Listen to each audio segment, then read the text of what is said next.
Without a shadow of a doubt, it's the Cronkite Show in social media history. I want to welcome you to another episode of the War Zone. My man Donovan Sadiq, he might pop in. But I got the Queen, Demetri K, and I am the 5-star general. It's hell being a black cop in America. And one of our real good ones down in Lafayette, Louisiana, took his own life. We're going to talk about it tonight, man. Let's get to it. Say, man, I want to welcome you to another episode of the War Zone and tell you thank you for tuning in. You're the best audience in the world, and without you guys, we would not have a show. So we actually appreciate you taking the time to come and hang out with us every night. Tonight, we're going to bring that fire, man. Our guest for the night at the council, he had a situation with his baby, who's one of the best flag football players in the state of Texas. So we'll forgive him, and then we'll bring him on sometime next week. The news I got today, I get a call this morning from my man, activist Cornell X. While we on the show talking about Brittany Morris last night, he on Dr. Candace Matthews' show talking about the same thing. And come to find out, it was all a bunch of trickery and foolishness, just like I said it would. But here's the thing.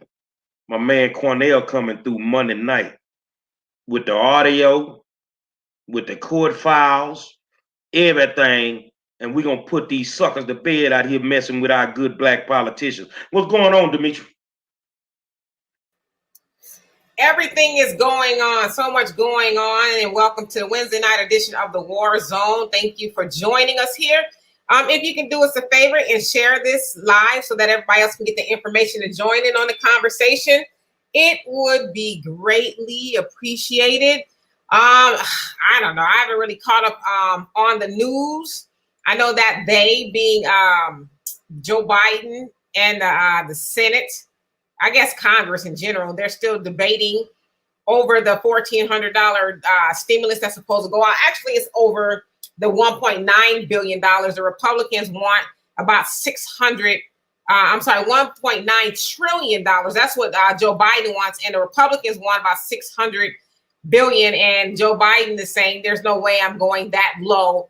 And so it looks like they may just go ahead and ram the bill through anyway without Republican buy-in. Now, they don't necessarily need the Republican buy-in, but I guess they're concerned about the midterm elections, how people may perceive that if they just go ahead and, get the bill done without our Republican buy-in. But Republicans are not going to buy into it. What's the cat's name? Mitt Romney. He says that no Republican is going to sign on to the $1.9 trillion bill. And so right there, Well, who really give a damn how they feel? Wasn't they jamming bills through when they ran everything? I mean, Joe Biden and them Democrats need to get some balls and just go on and do what they need to do. Because they did it at the last minute with the Supreme Court nominee. You ran that shit through so fast it was unreal. So I just think that they need to just step up to the plate and do what the hell they got to do and stop messing around with it. Agreed. So anyway, you guys, tonight, as you guys know, our guest, he had to reschedule due to some family circumstances. And so we'll catch up with him another time. But we also learned today that a police officer there in Louisiana by the name of Rudy Kerr, Clyde Rudy Kerr, but they call him Rudy, black police officer, took his own life because of being a black man, a black policeman, and the racism and just the things that were going on within the police department. And, a lot of people are saying, mental illness. And I read, basically what he said. And he said, I'm doing this in protest. So he was of sound mind. It wasn't like, he had some, things going on with him as far as mentally. He knew what he was doing. He just said that he was sick of it and he didn't want to be a part of it anymore. He says basically people will never understand what it's like to be a person in his position, or people who do not look like him will never understand And so he just did not want to be here anymore, and he took his own life in protest. And so tonight we're going to talk about, not that Gary or I know what it's like to be a Black police officer, but we can, try to delve into what it must be like to be a Black police officer and to see your fellow co-workers in blue do the things that they do. And now he did also say that he had to have a talk with his young son when George Floyd was murdered. And he said he never thought he'd have to have that conversation with his son. And he's basically saying, why should I? And so we're going to have that conversation. Gary? I could only fathom what it's like to be a Black police officer, especially a good one. The kind that we honor and we celebrate, to work in the climate that we live in at the moment. Being a proud Black man is something that should be a badge of honor to anybody. But to sit back and understand that you may have to jeopardize your livelihood, the ability to take care of your family just for doing something right, or watching, unarmed citizens be gunned down or beat up, and still have to put that badge on every day to quote unquote serve and protect.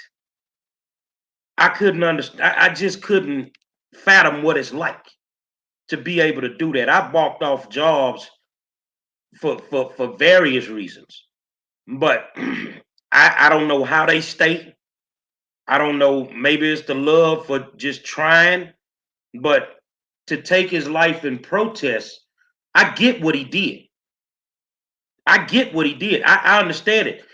The thing is, nobody's listening. Nobody's doing anything. Joe Biden with qualified immunity, not even looking at it. You're going to look at it now. You don't have a choice but to look at it now. Because how many more good cops, good Black cops, good whatever cops, going to take their life because they can't stomach being a police officer in this climate that we live in? I look at some of them. I met two officers in Lafayette at a protest, and I was tough on them two Black officers.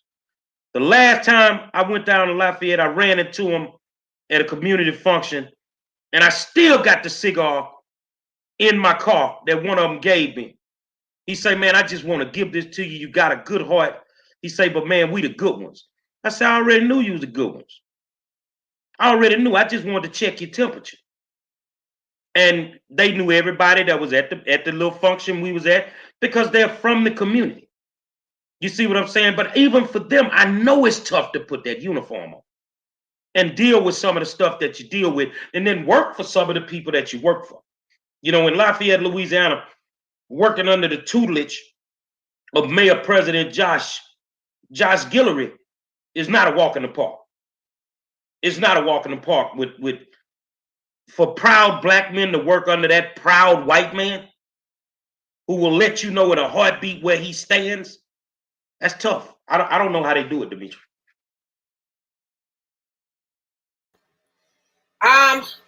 Well, I think, and I can only think, because like I said, I've never been in that position. A lot of Black police officers, they need the job, and I imagine it pays okay. And so in order to keep that job, they go along with a lot of the stuff. At the end of the day, they say they have this blue shield, right? You're not supposed to cross the blue shield or go against the blue shield. And the blue shield is the brotherhood of, police officers, brother or sisterhood of police officers. So, often they turn a blind eye to the things that are going on because they feel like they should have this loyalty to one another first. And so I think this particular cop, Mr. Kerr, had been a cop for like 5 years, I think it was. So it's not very long, and I guess the span of a cop, but in terms of the things that he's probably seen and the things that he's gone through or the things he's had to turn a blind eye to, I'd imagine, 5 years is a long time.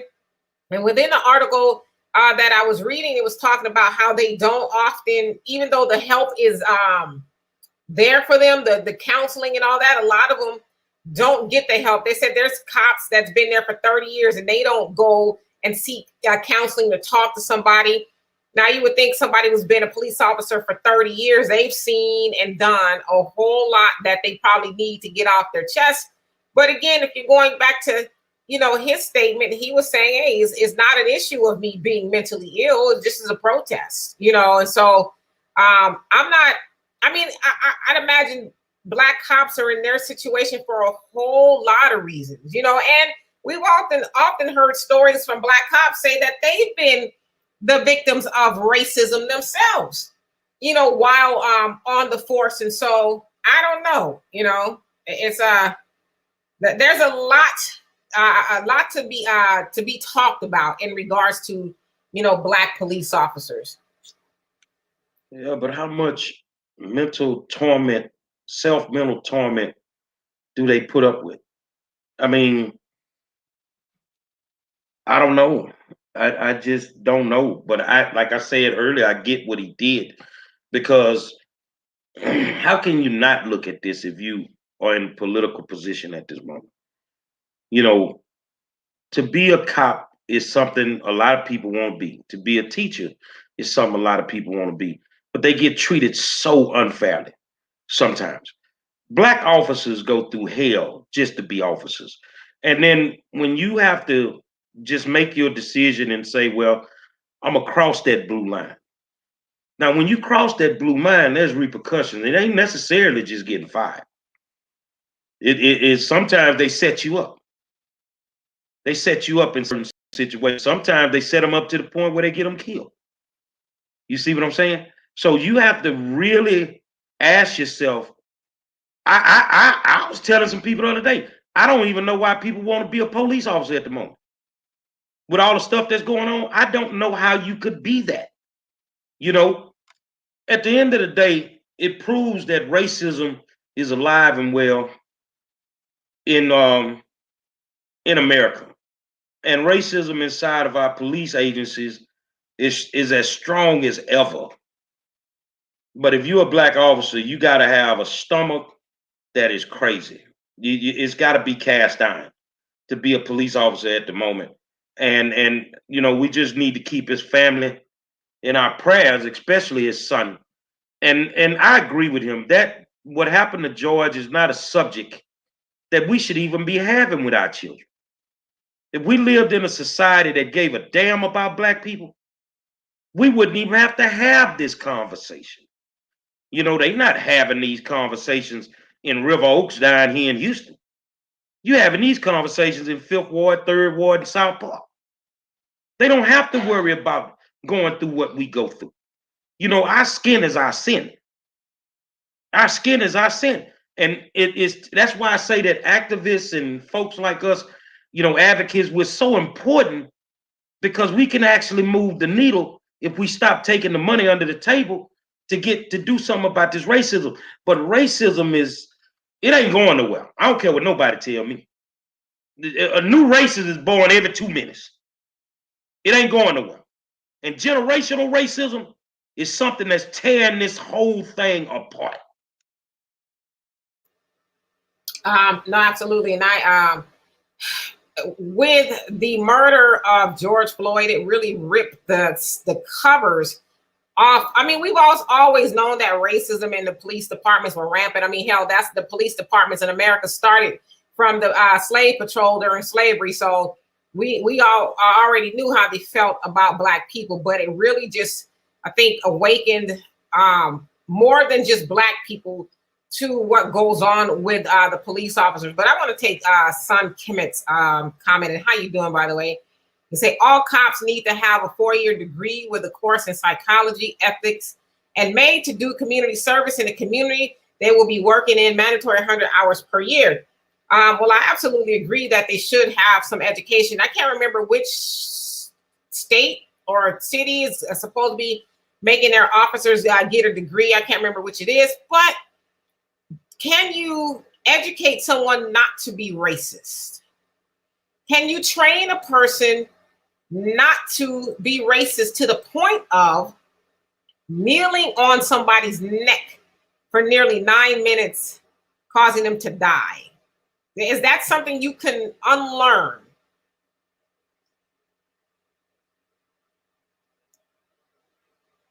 I'm majoring in criminal justice, so I'm majoring in what a cop would have to major in. I've taken the psychology classes, but it doesn't teach you anything about not being racist. I've taken the mathematics class. It teaches you nothing about not being racist. You know what I'm saying? I've taken the speech classes. Nothing about not being racist. You can take all the college courses you want. And under your layer of skin, you are who you are. Every day we watch the news and some influential white person has to do a goddamn press conference about something they just said that they shouldn't have said. It doesn't matter how much money you have. You can be a racist. It doesn't matter where you live. You can be a racist. But in the police department, I think they skirting around the real issue. They keep talking about psychological training, mental health, and all that. I get it.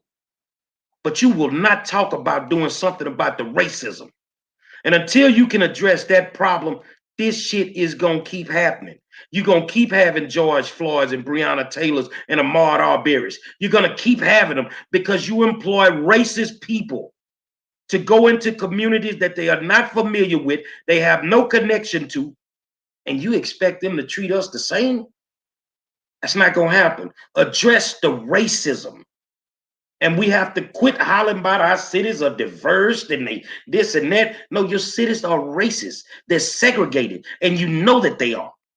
Everywhere I've been, there's a poor black side of town and there's a rich white side of town. How you deal with it? And Kenitra, let me find your comment. He says, "Oh, I believe they can be taught not to hate." I mean, I guess anything is possible, but when do you teach that? Do you teach that to somebody who is, I don't know, you have to be, what, 25-ish, 21, 25 to become a police officer? Do you teach them that after they get on the police force, after they've gone all of their lives learning to hate and especially be racist toward Black people? Like, when do they learn? And why would you want to put somebody in a position of power? Because it is often said police officers are judge, jury, and executioner right there on the spot. And so at what point do they learn not to hate them? But why would you even want them to get to that point, you know, with their preconceived notions about the very people they're going to be arresting? And we know that, and I saw somebody say in the comments that a lot of the cops, they go into our neighborhoods and, they bully, they beat, they just do a whole host of unnecessary things to Black people.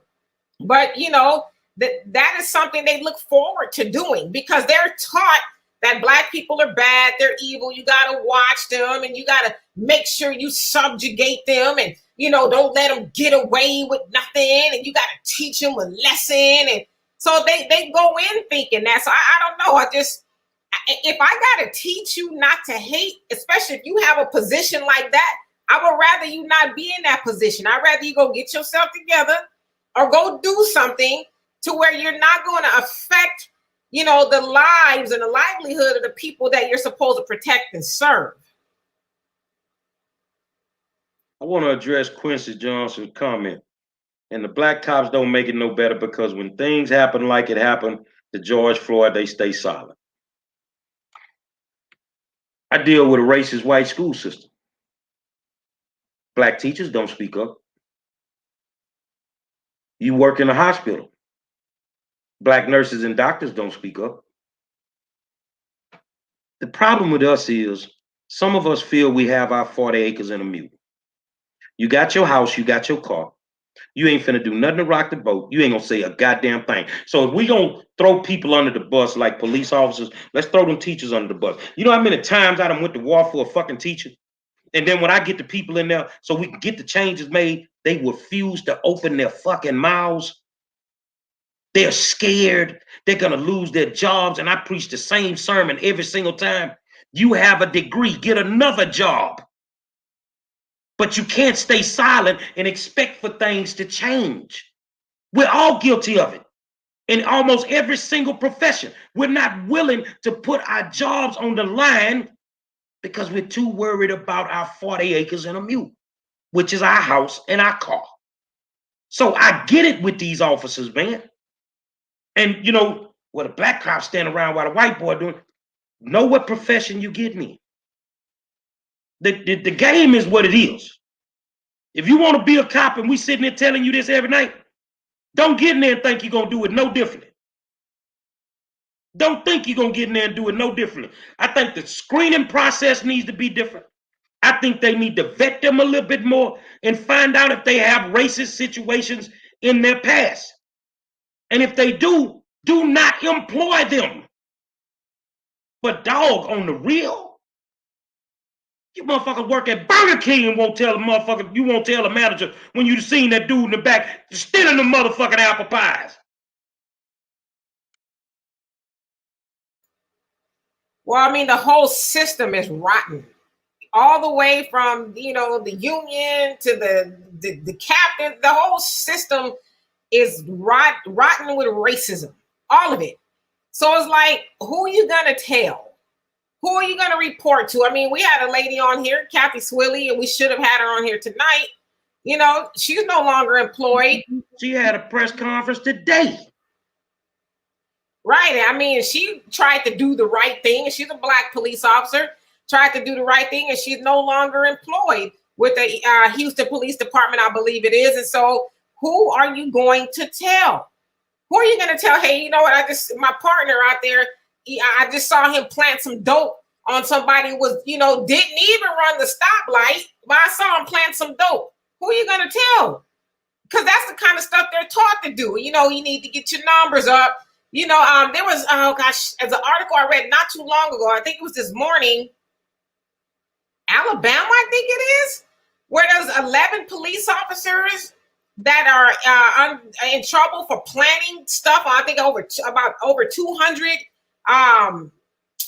people that they arrested and sent them to prison and all that. So now it's an investigation. And so we hear about that kind of stuff all the time. So where did those officers get the idea that that was okay?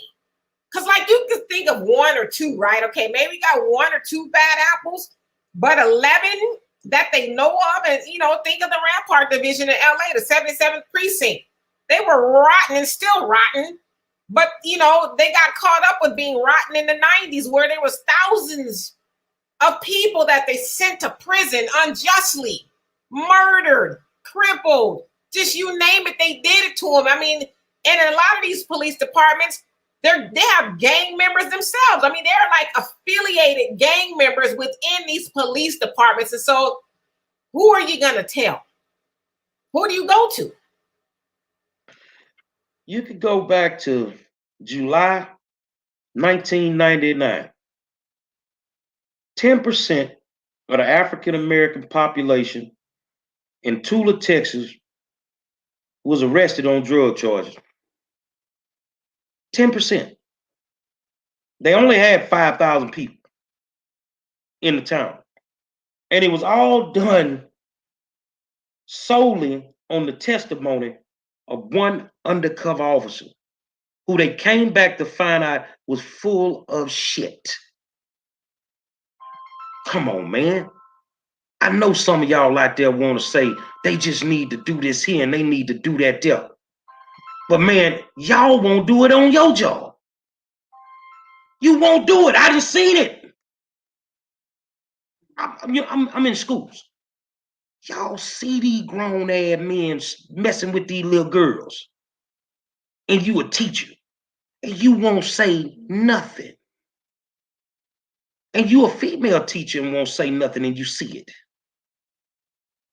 It's easy to say what you're going to do until you put in a position to actually have to do it.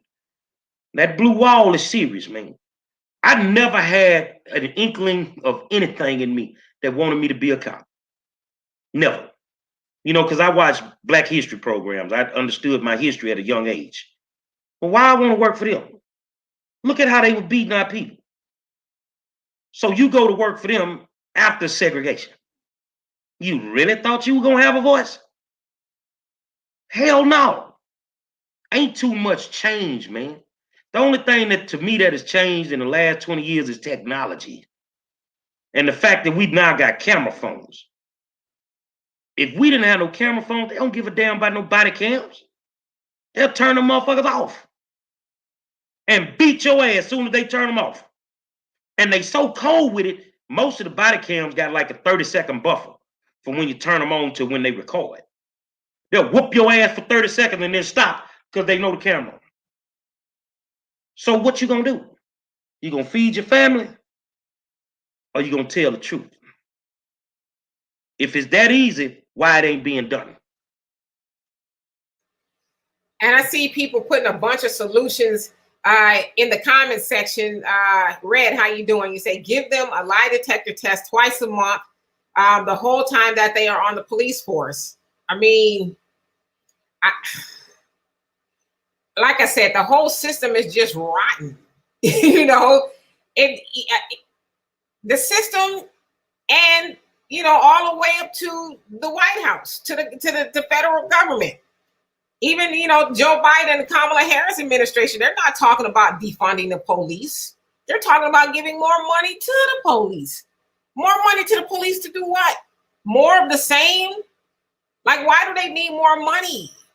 So you got a lot of people co-signing and aiding police officers in doing what they're doing. And so, I mean, the body cams, that was supposed to be the fix to police corruption and, helping them to obtain evidence easier, right? But the police cams, it's still, you can see the body cam, you can see the cell phone footage, and people still, police officers still get away with it. After you see both sets of footage. So, like, we can oppose all of these things, but that still does not get rid of racism. I mean, it just doesn't. So, I mean, I get it, all these ideas, but to me, I'm just one of those people that's like, why do you even need to do all of that? I think the elephant in the room is, how do you get rid of racism? How do you get rid of it? The problem is we don't want to accept where we at and who we are. Let's just go on and put it out there. I'm gonna go and put it out there because I know some people, they ain't gonna say it, and well, I ain't saying Demetri ain't gonna say it, but I'm gonna say it the way that I say it. Me and white folk. I don't like you, and you don't like me. We tolerate each other. That's the realization of it. Let's just be honest with it. See, the reason we can't solve nothing because we don't want to be honest. We just don't want to be honest. Like Greg Travis, the city council member that said all the stuff about Michelle Obama and Kamala Harris. Nobody has addressed him the right way. Now, could you imagine me sitting on city council next to this? I wish he was sitting next to me, and we got to discuss this. And Turner is the mayor. Mr. Mayor, let me tell you why I'll never sit on city council, because this is the way it would have came out. Somebody, well, I think that what Greg said, it was totally atrocious, and I'm pushed the buzzer, Bean. Councilmember Monroe, you need to do something with this Peckerwood, man. You need to, and I'm gonna look right at him. You need to do something with this Peckerwood, man. Because you know what? You don't have to call me a nigga to call me a nigga. You see what I'm saying? But some days we just got to have a real conversation about it. And the thing is, we don't want to be truthful. It's a lot of us walking around here that don't like each other. And the only way we're going to get to some common ground is if we start being honest. Racism is a cancer. It's a cancer that until you heal the wounds of what you've done to black people for 400 years, you will never find a cure for that cancer called racism. Because there's always some of them laying around waiting to remind you that slavery wasn't that bad. I'm telling you what it is. So I don't want you to feel I don't like you, white people. You know, you don't like me. I don't like you. We just tolerate each other. So racism is not for us to get rid of because we didn't create racism, but we could alleviate racism a little bit more if we would unify, right? So this council member, Greg Travis, you know, you can rant and rave and say his name all different types of ways on the steps of the city halls and all of that. But until Black people divest from the system of racism, take away our finances, our economy, if you will, away from racism, then they'll start to pay attention like they did with the bus boycotts. I mean, to me, that's the prime example. When they divested from racism, a system of racism, then that system was like, wait a minute, okay, we're going to have to start doing things a little bit differently. Not that, you know, they didn't continue to do it, but at least they didn't have to sit on the back of the bus, right? And let me see, Rita, you said, why is it that police officers know how to de-escalate a situation with white but shoot and kill Blacks? Because they don't see Black people as salvageable. What that means is they don't see us worthy of saving. White people, well, for one, they have a relatability. They relate to their own, right? Oh, you know, he's having a bad day. I know he's swinging a machete and he's got 2 sawed-off barrel shotguns aiming them at us, but he's just having a bad day, right? It's a white dude. But let a Black dude raise his voice and he's gone because they can't relate to him and they don't see him as somebody they should even try to save. And Gary, Al wants to know, what are your thoughts on Officer Darren Goforth?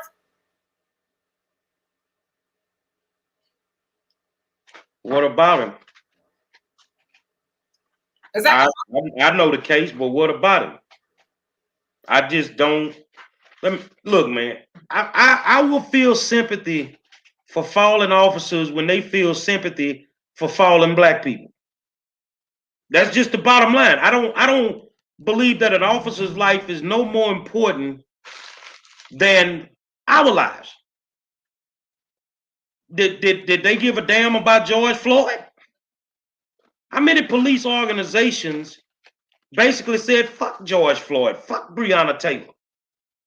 When they start caring about us, I'll start caring about them. But finish your thoughts, young lady.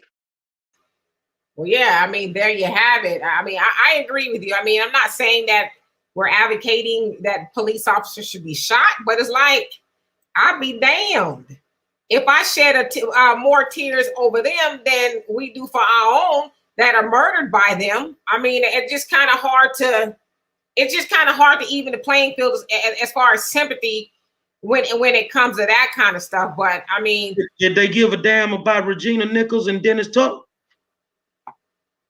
Did they care about them? They ain't even apologize for what the fuck them people did to them good white people that ain't have shit to do with nothing.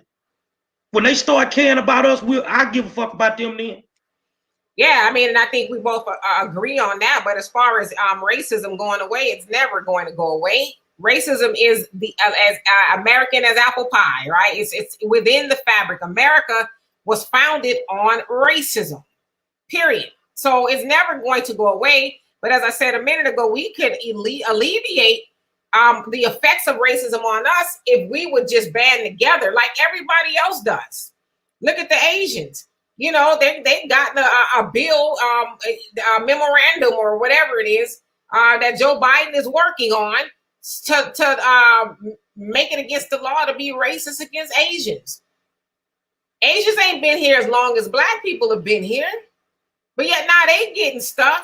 And they still trying to figure out if they want to give make an anti-lynching law a bill. You know how long they've been working on that? They've been working on that since the 1800s. They've been trying to get that bill passed, the anti-lynching law, which says it's illegal to lynch Black people. Well, for one, that bill is symbolism. because we already know that a lynching is capital one murder. So that, I mean, all right, you already supposed to go do some time or give your life for that. But, you know, the House may pass it, whoever, you know, is on the Democrat side, but the Republicans won't pass it.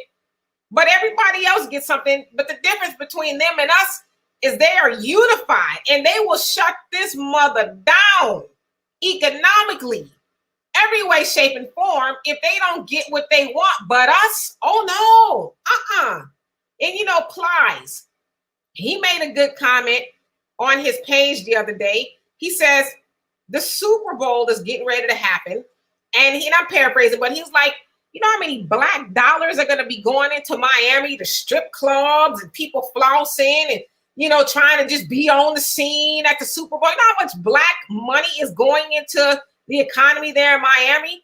But we won't even put money into our own communities, but we going to go and give black dollars to a racist institution that has 70% of their players are black.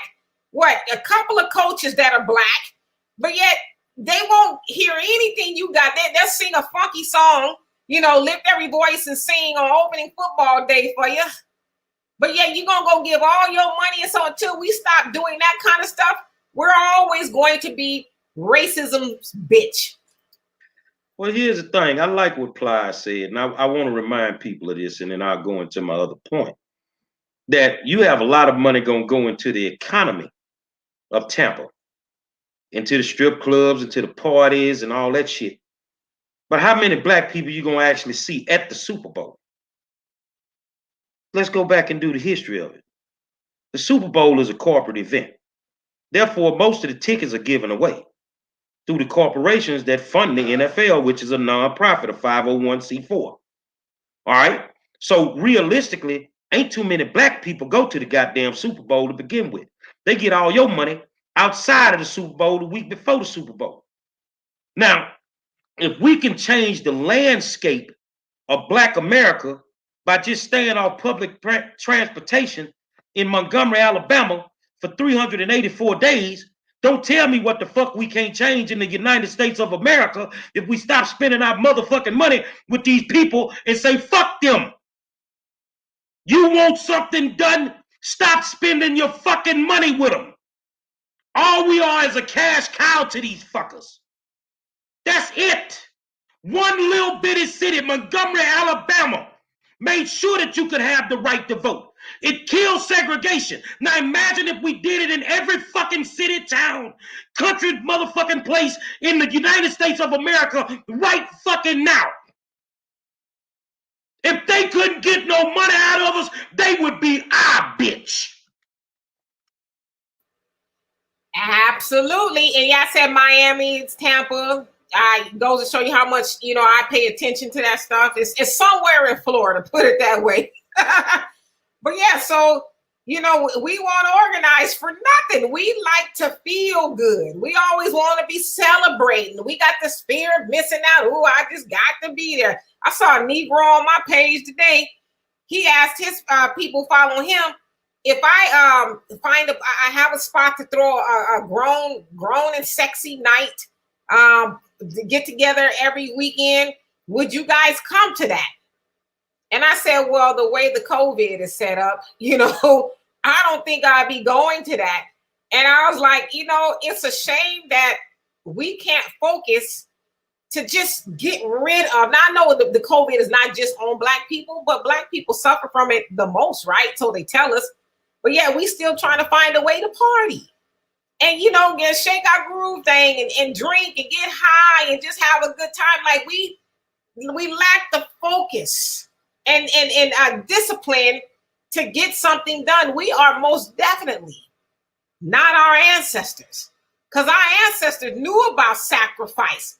They knew about walking miles and miles and miles and miles to work when a bus would pass them up every day that would get them to work hours sooner than they would take them to walk.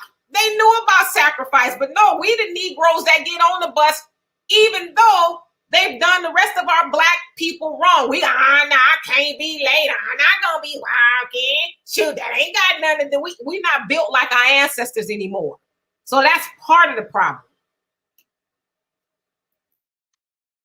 We're nowhere near built like them anymore.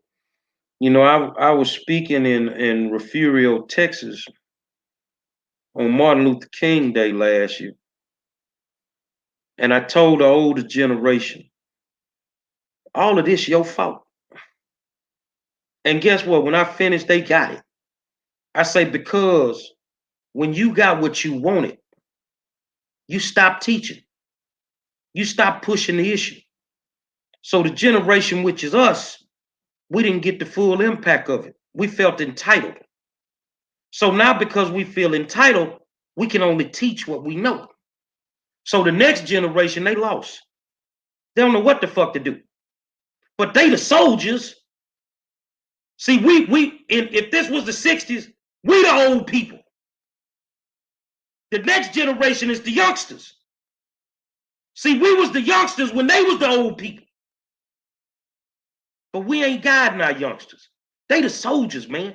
If you get these youngsters to stop buying these funk ass $500 tennis shoes, these $900 PS5s, keep your ass out the Gucci and the Louis Vuitton store, we get some shit done. But we do not have any discipline. None. And when we try to teach you about it, you always gonna have a set of Negroes.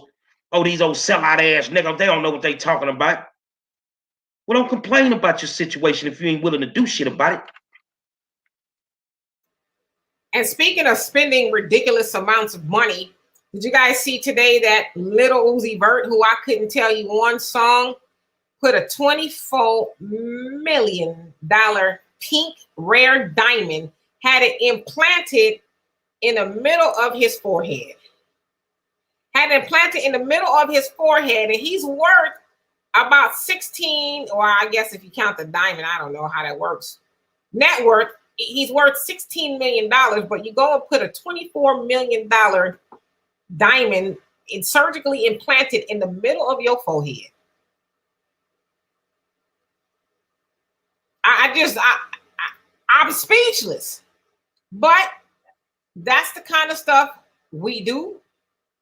And I wouldn't doubt if, other people now, I know they probably don't have $24 million, but they'll try. Lil Uzi Vert, some damn rapper somewhere. Yeah, that's what he did. But that's the kind of stuff we do. We want to be fashionably involved. That's my nephew would say. Oh, we're fashionably involved. Wear all of our money on our bodies. All of our money is in our driveway. All of our money we spend every weekend so we can go floss for the gram and put it up and brag to everybody about how we was there. And, I've gone to the Pro Bowl years ago in Hawaii. I was there. I've gone to a few All-Star weekends, and I was more like a fish out of water because I kept shaking my head like, this is the kind of stuff we up in here doing? It was just the most, and it just so happens All-Star weekend would take place right around income tax time. So a lot of our people got our taxes back, and we up in the All-Star weekend flossing, got the nice little Gucci and Coach bags we didn't spend our checks on, and these outfits and buying these hotels so we can try to get us a baller and just doing the most. And so until we stop really doing that kind of stuff, racism is always going to be our best friend. Eric P. say, you see the level of ignorance we dealing with. They're ignorant because we ain't teaching them shit. They're ignorant because we're not teaching them. We ahead of the game, dog. Us in the 50s, 55 years old, around that age, we're ahead of the game because them people, they were really trying to teach us something. But see, you can't teach a motherfucker to have nuts. You can't teach self-discipline. That's got to be inside of you. Dog, do you know how many days, if I'm going to get up out of here and do what I do, I'm going to eat black on? Fuck what you talking about, man. I'm going to spend my money with my people. Until you treat us right, I'm not spending no money with you. See, we got to figure out the game, man. We need our own black grocery stores. We need our own black gas stations. Everything that we need to survive on, black people need to own something of it. But the only thing we want to own is a fly fuck ass car, a piece and chain, and some Gucci and some Louis Vuitton. That's it. You can't say I'm lying because that's what we see out there.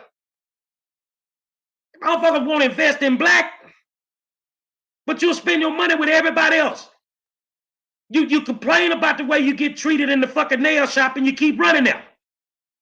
You complain about how they follow you around the goddamn beauty supply, but you keep running there. Get your ass on the internet and find you some black-owned businesses and watch how this shit change overnight. And to your point, you know, about the grocery stores, hell, how many grocery stores could one have bought with $24 million? A lot.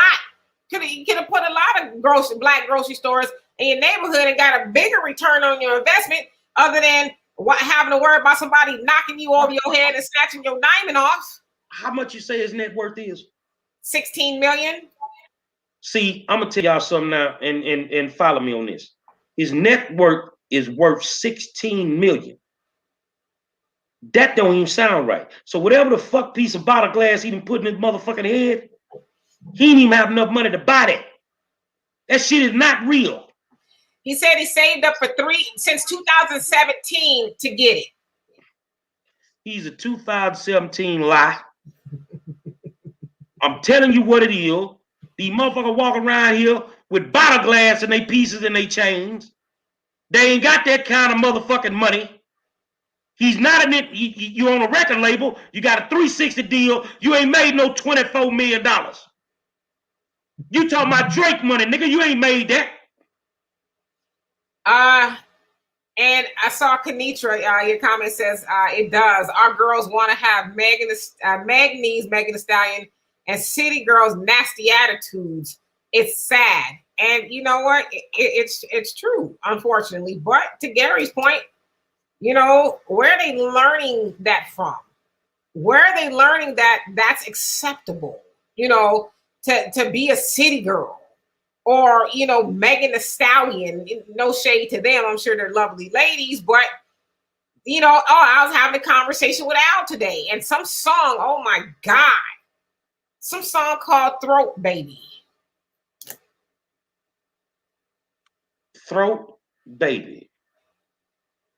They were playing it on the radio.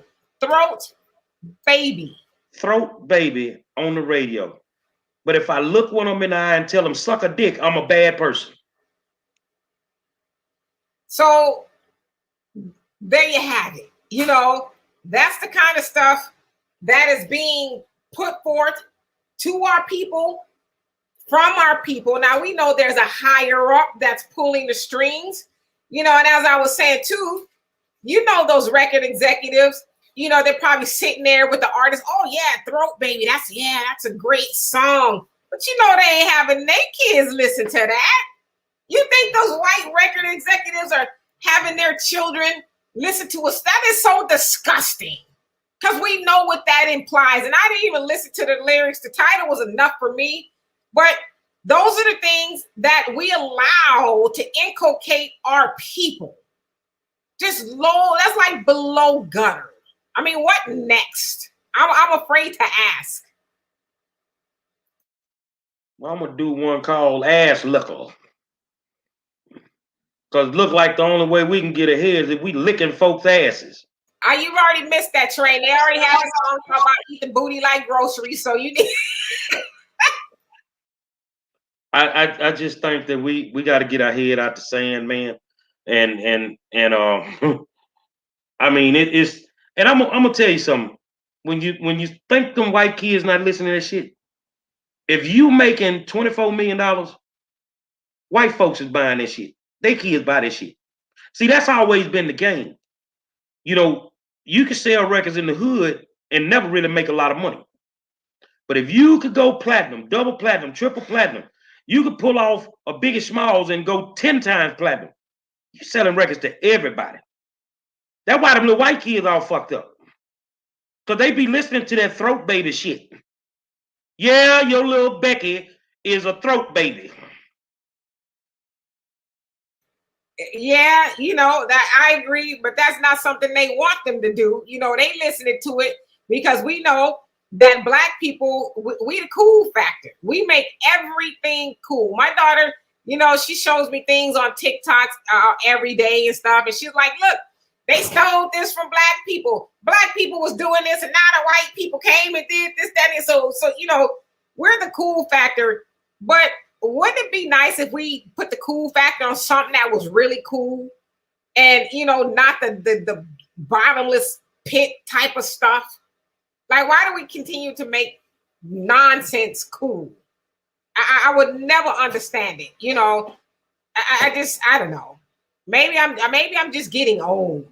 I don't know. No, I mean that's the way it is nowadays.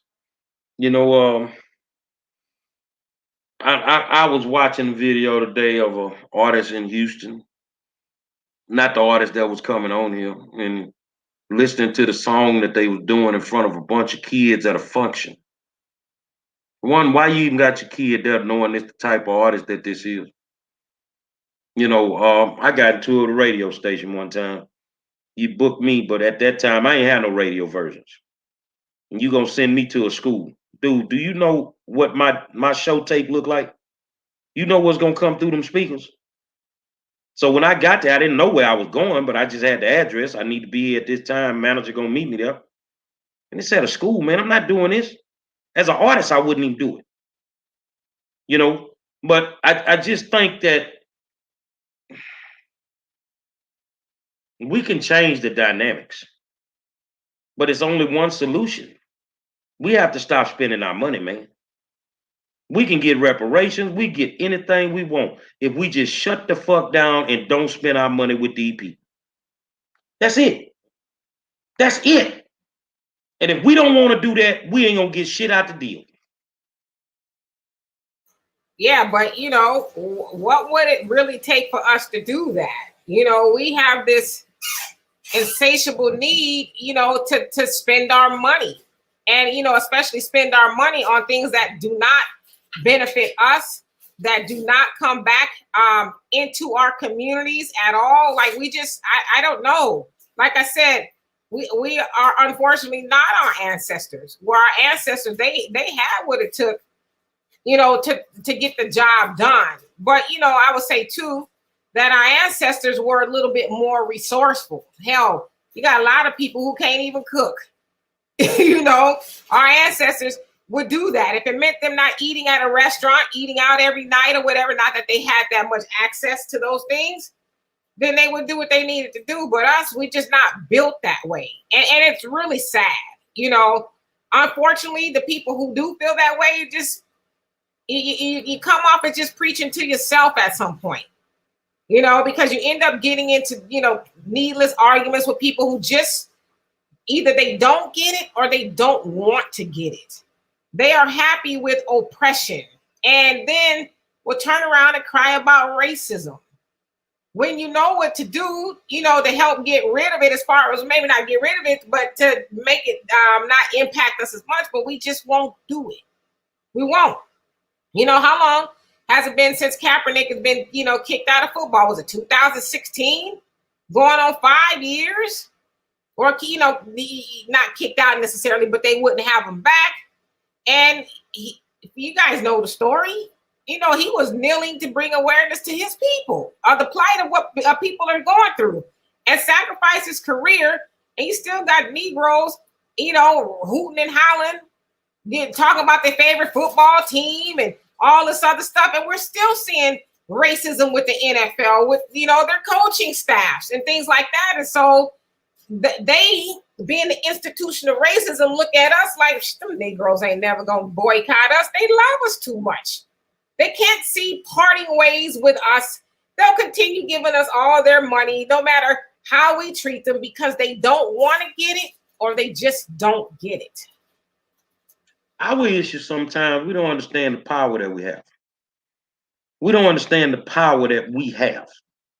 One of the most powerfulest black men in the world is LeBron James. If LeBron would wake up one day and say, due to the social injustice that my people is dealing with, fuck you, I'm not picking up that basketball, it's going to be some phone calls made. You saw how nervous them people was when them boys wouldn't take the court? Because they owners supported Trump. See, you got some people in some spots, man, that could really just be the catalyst for this thing. But they don't want that. They don't want that smoke, man. They don't want to be the new Martin. They don't want to be that. You know, you can make all the money that you want. LeBron ain't got to never ask for nothing in his life again with the money that he's made. And if you stood up right now and took a Kaepernick stance, you could shut this whole motherfucker down. We in Houston, people talking that shit about Deshaun Watson. He has every right to say, fuck them people. They wouldn't have did that shit to Aaron Rodgers. They wouldn't have did it to Ben Roethlisberger. So Deshaun is like, fuck you. And he means that. And hopefully he stands his ground. See, we don't want to stand up for shit. We just want shit to change. We got to be able to stand on 10 toes and say, fuck it, man. Put yourself in a position where you can tell them, fuck you. When you the next time you punch off that clock, man, fuck you. Come in here and run this shit yourself. You keep threatening about you gonna bring in all this technology, you better go buy your motherfucking robot to flip these motherfucking burgers. Tell them fuck you. And watch how fast shit change. I want to take Joshua. How you doing? Joshua Yates, who says, I've had to teach women that I've been with to, how to cook because they didn't know how, and ain't nobody fucking up my fried chicken. That's cute and funny all at the same time. But yeah, I mean, I guess there's a lot of people who don't know how to cook, but damn. I just think at a certain point in your life, you should learn, you know, at least learn a couple, 2 or 3, 4 things that you can do well. see, Carolyn J. Ruff said it takes more than LeBron James. Yeah, just like in the 60s. It took Bill Russell. It took Muhammad Ali. You had athletes standing with their people, man. Ali threw the first punch. He threw the first motherfucking punch. The man walked away from his title. He threw the first punch. These motherfuckers sit in a position to make the most noise. So yeah, we had a different breed of athlete back then because they put the balls down and tell you fuck you in a heartbeat. Nowadays, we don't have that. We ain't got no nuts. It take more than LeBron James. You're right. It take us. Maybe if we stood up, he would stand his ass up. I agree, and I think that's part of the problem. We wait and want 1 or 2 people to do things, and I'll use you as an example, Gary. You know, all the activism that you do in regards to the schools and, you know, the city councils, just everything. It's usually you and 1 or 2 people at the most, you know, who are there with you. And so it's like, you can't help but to believe that people are like, oh, well, Gary will go out there, the 5-star. He gonna do it. He gonna get out there and, you know, and then make the noise and do whatever he needs to do. And so I don't need to show up. But no, that's not true. He's not out there doing it for just himself. And a lot of times he ain't even doing it for himself. He's doing it for somebody else. But everybody else won't show up. They'll, you know, chime in on Facebook. Oh, he's live. Let me see what he's doing. But they're not going to go out there and stand there with him and try to bring awareness or get the job done. It's just, I hate to say it, and maybe I'm just being a little negative tonight, but we're not built like that anymore. We don't have it in us. Not all. I'm talking about as a people. We don't have that go-to-meeting mentality. Okay, we're going to show up to the meeting and get the plans of what we going to do to, you know, to move the ball. We don't do that anymore. That's just not who we are. Let me address Todd Hinton. Smoking weed cigarettes is the equivalent of licking ass. I mean, really, especially doing a live show. Man, you too old for that crap. Definitely sending the wrong vibes. Well, let me tell you what vibes I send, brother. I'm an independent contractor. I work for myself. I don't work for the black man. I don't work for the Asian man. I don't work for the white man. I do me 24/7.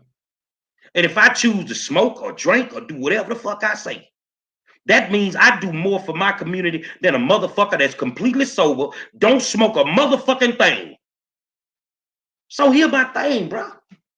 This is a prime example of what we talking about. We talking about some real live shit, and you talking about some bullshit. Niggas and flies.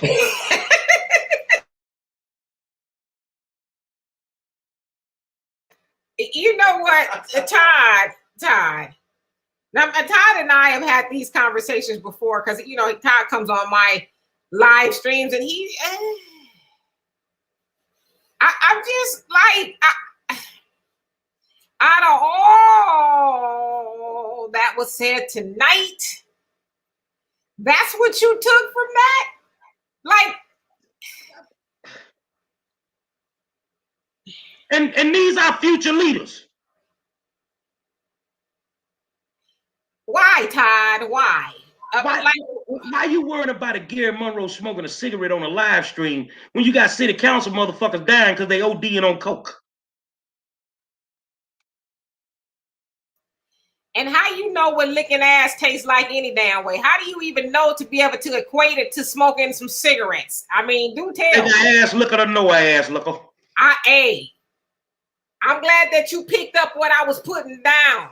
But to your point, it is a distraction. Like, Lord have mercy. It just, as I said, that's the problem. And I'm just gonna say this because every night we're gonna throw that in there about the school board. You got so many motherfuckers on the school board that don't smoke one cigarette, they don't drink, they got 2 and 3 degrees, and fucking us raw. Fucking our children raw. But old foul mouth Gary Monroe, smoking a cigarette, drinking some yak, but fight every fucking day for these kids. You got a problem with him, but not the motherfuckers that's fucking us raw. And we can't understand why, as a people, we don't have shit. Because we too busy trying to drag the motherfuckers down that's doing the work. Something tells me that Todd's ancestors were the ones standing outside of the ark. When Noah rolled off, it was him and his ancestors, his peoples, that was standing out there talking about, wait a minute. And then Noah was hanging off the ark saying, nah, you was with the bullshit. Remember when I was giving you the plans and telling you what time this mug was leaving? You was out there talking about licking ass. So that's why your ass is finna drown. I don't understand. I do, but I don't. Because some of our people are just so, like, to me, that was his way of saying, well, I'm going to find something, just something that I can poke holes into what's going on tonight so I can be the smartest Negro in the comment section with the licking ass comment. You probably need a breath mint if you know what ass tastes like. Let me tell you something about some of these people, man.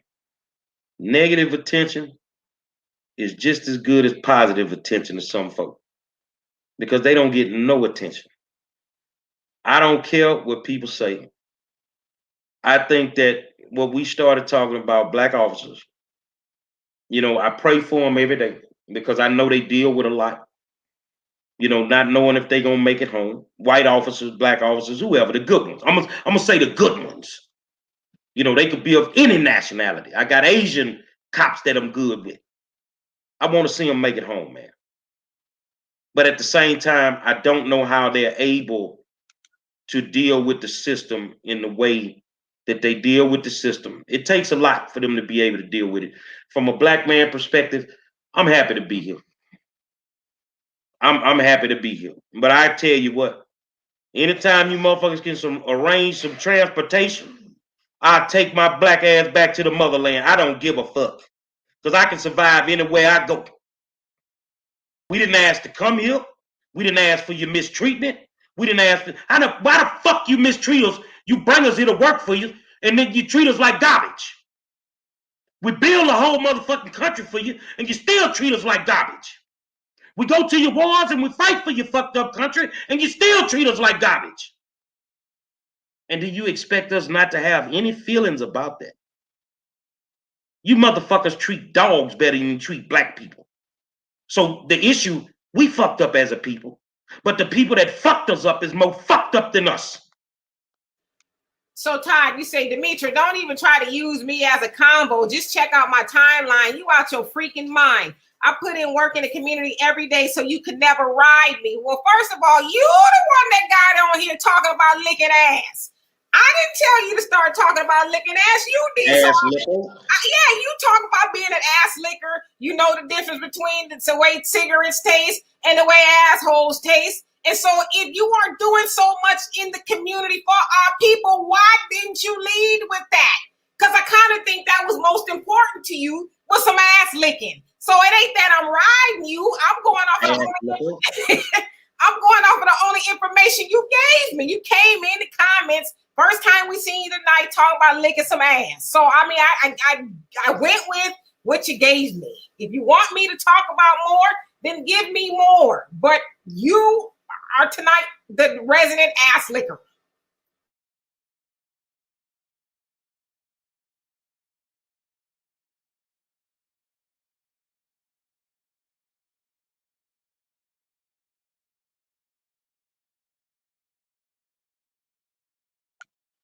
Our struggle is clearly against our own slave mindedness as a people. We need a detox from all the manner of whitewash that we may stop thinking like slaves, embracing self-hate and degradation and all manners of toxic. That's for you, Todd. An intelligent conversation, and you walk through the door with some foolishness. Realistically, some days I try to help you youngsters, but I really think some days, and somebody gonna get mad, that they need to take all you motherfucking youngsters and put y'all in a motherfucking bucket, blow that bitch up. Because your way of thinking, the way that you living out of control, ain't good for all of us. I don't give a fuck about that millennial bullshit, because the way that some of y'all think is just straight up fucking stupid. You know every fucking thing and you ain't lived 20 years yet. You know how to fix every fucking thing, but it ain't getting fixed. And then you got to come back to us old heads to try to get some goddamn knowledge from us. Man, fuck some of y'all, man. I don't even hold conversations with you youngsters like talking about it, because I ain't got time for no goddamn foolishness. Well, I mean, I see y'all telling me to chill, and I'm a chill, you know. I just think there's some people who desperately need attention, and I'm one of those people. Give it to you. I'm gonna meet you where you are. As I always say, Michelle Obama, she has that saying, when they go low, we go high. Nah, we gonna have a limbo contest, and I'm gonna win. I'm gonna go as low as you gonna go. I mean, I don't know. Anyway. I think they missing a lot of things. I think they've never been to the skating rink. I think they never really got a chance to just hang out at the mall without some bullshit happening. They ain't never really been to a house party where they turn off the lights and they cut it back on you in the corner with the ugly girl. They ain't never been to the fucking amusement park, the Astro World. They ain't never lived in a community where all we did was just hang out with each other and we ain't have to kill each other for nothing. You see what I'm saying? They ain't never been to the Geist game where you actually won and then they have to shoot your way out the building. These motherfuckers lived in a fucked up mindset. And they want everybody to believe that they fucked up mindset is the right way. Man, when you can take your ass to the skating ring and have as much fun as I had when I was 11, 12 years old, we can have a motherfucking conversation. Until then, go sit your wannabe gangster ass down and shut the fuck up with a real nigga in the room. Final thoughts, Miss Demetri. In that order. So anyway, my final thoughts are, RIP to the police officer who, took his life due to trying to bring awareness to police brutality. And yeah, racism will be alleviated if we start getting our stuff together. We start unifying and doing the things that we need to do. And to Mr. Todd, when wisdom is speaking, you should listen. Don't be so quick to throw in nonsense, red herrings into the comment section, because a lot of shows you could watch and they'll just be like, oh, well, let's just ignore it. This ain't that show. We give you all the attention you think you can handle. And you better be happy Donovan ain't here tonight, because, we would have had him give you a whole, and Todd, you've seen us do work with the attention part. So you better count your lucky stars that he ain't here tonight, because you would have got a whole lot of attention. So anyway, we'll see y'all tomorrow. Gary? My final thoughts, that good officer is his family is in my prayers, and we just got to keep him uplifted. Y'all make sure y'all donate to Melanie's GoFundMe. It's on the pages. Y'all got it, man. I'm not posting it tonight. Y'all got it, and let's send this angel away the right way. For me, it's quite simple. Wake up and make some progress. Wake up and do something great that you've never done. And along the way, pass your greatness down to your seeds so that they too can be great and they can pass it down. Make it a generational thing. Since you got so much conversation and the numbers are through the roof this week for participation and people watching and sharing, tomorrow night, Walter Couture will be on the show. He tried to tell you about the stock market for over a whole year. He coming back. You need to have your black ass here tomorrow night so you can get the goddamn game. Don't come in here talking about I got this and I got that. He gonna give you the game. You want to make some money? Shut your ass up tomorrow night and listen to the man that know how to make money. If not, go lick some ass. That's how I feel about it. I'm being straight up with you. Say, man, it's the Crockett's conversation in social media history. I want to thank my good friend, the Queen, Demetra K. On behalf of my man, Donovan Sadiq, I am the 5-star general. Tomorrow night, we talking about money. Cash money, man. And if you ain't what you want to talk about, then don't show your ass licking ass up. Because we trying to make money tomorrow night. We ain't talking about licking ass. Until then, I'm the 5-star general. And we'll holler at you.